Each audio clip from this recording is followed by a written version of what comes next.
ಮಾಧ್ಯಮದ ಎಲ್ಲ ಸ್ನೇಹಿತರಿಗೆ ನಮಸ್ಕಾರಗಳು. ಈಗಾಗಲೇ ಬಹಳ ಸುದ್ದಿಯಲ್ಲಿರುವಂಥ ಜನಕ್ಕೆ ತೊಂದರೆ ಆಗ್ತಾ ಇರ್ತಕ್ಕಂಥ ವಕ್ಫಿನ ಸಮಸ್ಯೆಗಳು ಅಗಾಧವಾಗಿ ನಮ್ಮೆಲ್ಲರ ಗಮನಕ್ಕೆ ಬಂದಿದೆ. ಸನ್ಮಾನ್ಯ ಬಸನಗೌಡ ಪಾಟೀಲ್ ಯತ್ನಾಳ್ ಅವರು ಬಿಜಾಪುರದಲ್ಲಿ ಈ ಹೋರಾಟವನ್ನು ಪ್ರಾರಂಭ ಮಾಡಿದರು. ಅದರ ಪರಿಣಾಮವಾಗಿ ಧರಣಿ ಸತ್ಯಾಗ್ರಹವರೆಗೂ ಕೂಡುವಂಥ ಹೋರಾಟ ಆಗಿದ್ದರ ಪರಿಣಾಮವಾಗಿ ಕೇಂದ್ರದ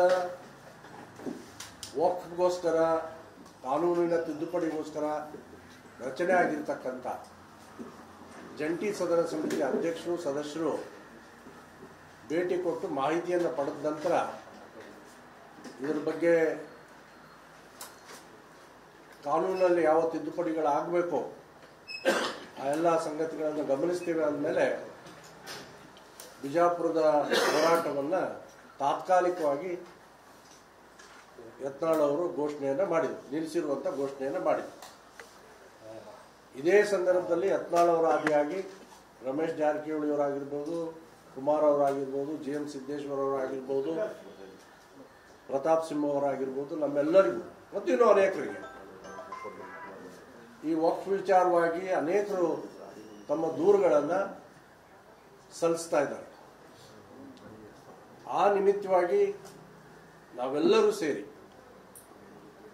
ಭಾರತೀಯ ಜನತಾ ಪಾರ್ಟಿಯ ನೇತೃತ್ವದಲ್ಲಿ ಜನಜಾಗೃತಿ ಅಭಿಯಾನವನ್ನು ನವೆಂಬರ್ 25ರಿಂದ ಡಿಸೆಂಬರ್ 25ರವರೆಗೆ, ಡಿಸೆಂಬರ್ 25 ಒಂದು ತಿಂಗಳ ಕಾಲ ಇದರ ಜನಜಾಗೃತಿ ಅಭಿಯಾನವನ್ನು ತೆಗೆದುಕೊಳ್ತಾ ಇದ್ದೇವೆ. ಅದಕ್ಕಿಂತ ಮುಂಚಿತವಾಗಿ ಈಗೇನು ನಮ್ಮ ಹತ್ರ ದೂರುಗಳು ಬಂದಿದೆ, ಇನ್ನೂ ಅನೇಕರಿಗೆ ಈ ಮಾಹಿತಿಗಳನ್ನು ಎಲ್ಲಿ ಒದಗಿಸಬೇಕನ್ನುವಂಥ ಅವಕಾಶಗಳಲ್ಲಿ ಸಿಕ್ಕಿಲ್ಲದೆ ಇರುವಂಥ ಹಿನ್ನೆಲೆಯಲ್ಲಿ ಒಂದು ವಾರ್ ರೂಮ್ ಅನ್ನು ಕೂಡ ಪ್ರಾರಂಭ ಮಾಡ್ತಾ ಇದ್ದೇವೆ. ಅವರು ಯಾರಿಗೆ ಈ ರೀತಿಯ ಸಮಸ್ಯೆಗಳು ಎದುರಾಗಿದೆ, ರೈತರಿಗಾಗಿರ್ಬೋದು, ದೇವಸ್ಥಾನಗಳಿಗಾಗಿರ್ಬೋದು, ಮಠಗಳಿಗಾಗಿರ್ಬೋದು, ದಲಿತರಿಗಾಗಿರ್ಬೋದು, ಇನ್ಯಾವುದೇ ಹಿಂದೂಗಳಿಗಾಗಿರ್ಬೋದು, ಸರ್ಕಾರ ಜಾಗ ವಕ್ಫ್ ಅಂತ ಹೇಳಿ ಕ್ಲೇಮ್ ಮಾಡ್ತಾ ಇರುವಂಥ ಸರ್ಕಾರಿ ಸ್ಥಳಗಳಿರ್ಬೋದು, ಈ ರೀತಿ ಯಾರ್ಯಾರಿಗೆ ಅನ್ಯಾಯ ಆಗಿದೆ ಅವರೆಲ್ಲರೂ ಈ ವಾರ್ ರೂಮಿನ ವಾಟ್ಸಪ್ ಮುಖಾಂತರ ತಮ್ಮ ದೂರನ್ನು ಕೊಡಬಹುದು ಅಂತ ಜನರಲ್ಲಿ ನಾನು ವಿನಂತಿಯನ್ನು ಮಾಡಿಕೊಳ್ತೇನೆ. ಈ ವಾಟ್ಸಪ್ ನಂಬರ್ 9035675734 9035675734 ಕನ್ನಡದಲ್ಲಿ 9035675734 ಈ ನಂಬರ್ಗೆ ಎಲ್ಲ ವಾಟ್ಸಪ್ ಮುಖಾಂತರ ತಮ್ಮ ಮಾಹಿತಿಗಳನ್ನು ಒದಗಿಸಬೇಕು. ಹಾಗೆಯೇ ನಮ್ಮ ಯಾವುದೇ ನಾಯಕರ ಹತ್ರನೂ ಕೂಡ ಬಂದು ಭೇಟಿ ಮಾಡಿ ಈ ಮಾಹಿತಿಗಳು ತಮ್ಮ ಮಾಹಿತಿಗಳನ್ನು ಒದಗಿಸೋದಕ್ಕೂ ಅವಕಾಶ ಇದೆ. 25ನೇ ತಾರೀಕಿನಿಂದ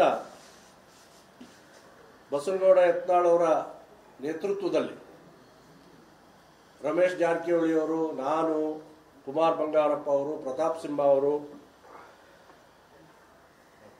GM ಸಿದ್ದೇಶ್ವರ್ ಅವರು, ಅಣ್ಣಾ ಸಾಹೇಬ್ ಜೊಲ್ಲೆ ಅವರು, BV ನಾಯಕರು,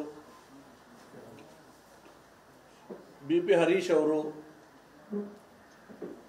ಇನ್ನುಳಿದಂಥ ಎಲ್ಲ ನಾಯಕರು, ಇನ್ನು ಯಾರ್ಯಾರು ಇದಕ್ಕೆ ಜಾಯಿನ್ ಆಗಬೇಕಂತ ಇಷ್ಟಪಡ್ತಾರೆ ಅವರೆಲ್ಲರನ್ನ ತೆಗೆದುಕೊಂಡು ಜನಜಾಗೃತಿ ಅಭಿಯಾನವನ್ನು ಬೀದರ್ನಿಂದ ಪ್ರಾರಂಭ ಮಾಡ್ತೇವೆ.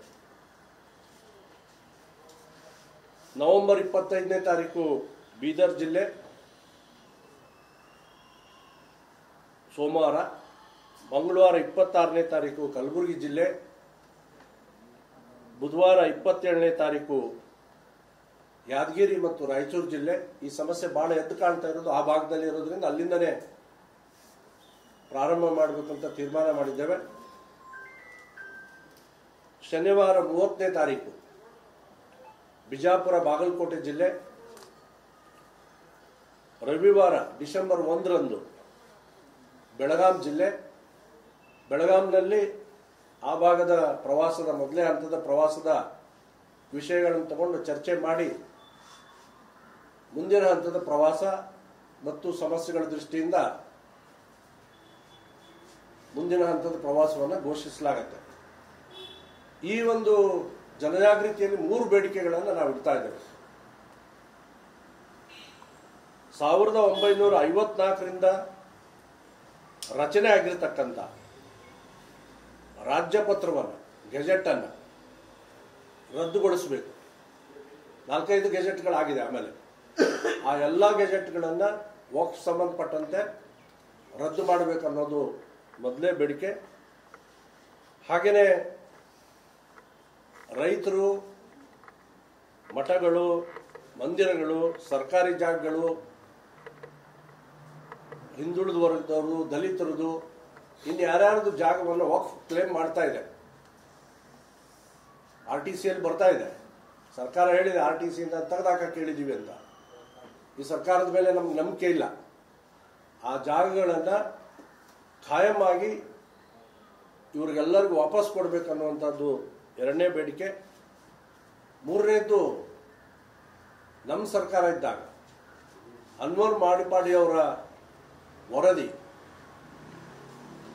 ಸದನದಲ್ಲಿ ಮಂಡನೆ ಆಗಿತ್ತು. ಆ ವರದಿಯಲ್ಲಿ ಇರ್ತಕ್ಕಂಥ ಅಂಶಗಳನ್ನು ತೆಗೆದುಕೊಂಡು ಅದನ್ನು ಜಾರಿಗೆಗೊಳಿಸಬೇಕು. ಅದರಲ್ಲಿ ಆಗಿರ್ತಕ್ಕಂಥ ಅವ್ಯವಹಾರಗಳು, ವಕ್ಫಿನ ನಿಜವಾದ ಆಸ್ತಿ ಯಾವುದಿದೆ, ಯಾರು ಅದನ್ನು ಕಬಳಿಸ್ಕೊಂಡಿದ್ದಾರೆ, ಅದನ್ನೆಲ್ಲ ಗಮನದಲ್ಲಿಟ್ಕೊಂಡು ಕ್ರಮವನ್ನು ಜರುಗಿಸಬೇಕು ಅನ್ನುವಂಥ ವಿಷಯಗಳನ್ನು ಇಟ್ಕೊಂಡು ಜಾಗೃತಿ ಅಭಿಯಾನವನ್ನು ಪ್ರಾರಂಭ ಮಾಡ್ತೇವೆ. ಈಗ